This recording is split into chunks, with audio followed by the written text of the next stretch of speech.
Matthieu 5, 25-26.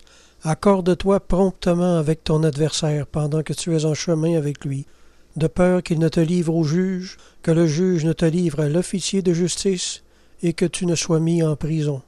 Je te le dis en vérité, tu ne sortiras pas de là que tu n'aies payé le dernier cadran. En Luc 12, 58, la même parabole est appliquée à la mise en ordre du pécheur avec Dieu.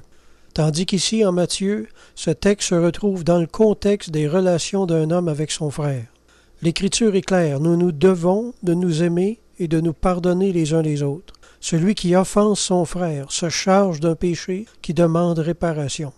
Il sera d'abord livré au juge, le juge de sa propre conscience, où un mal-être lui soulignera sans cesse qu'il est en état de dette envers son frère. Mais si rien n'est fait par l'offenseur en réparation de l'offense, par une demande de pardon et par un amendement équivalent, s'il s'endurcit à la voie de l'esprit de paix, son péché s'aggrave devant Dieu.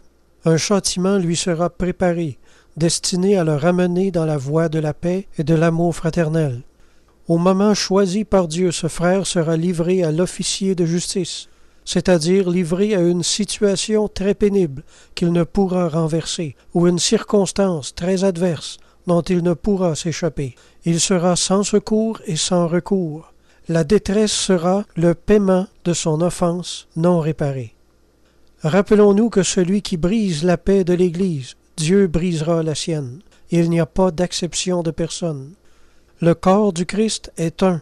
Celui donc qui fait du mal à cette unité fraternelle fait du mal au Christ lui-même. Alors du mal lui sera fait en retour de son crime. Selon qu'il est écrit, vous êtes le temple de Dieu. Si quelqu'un détruit le temple de Dieu, Dieu le détruira, car le temple de Dieu est saint. Amen.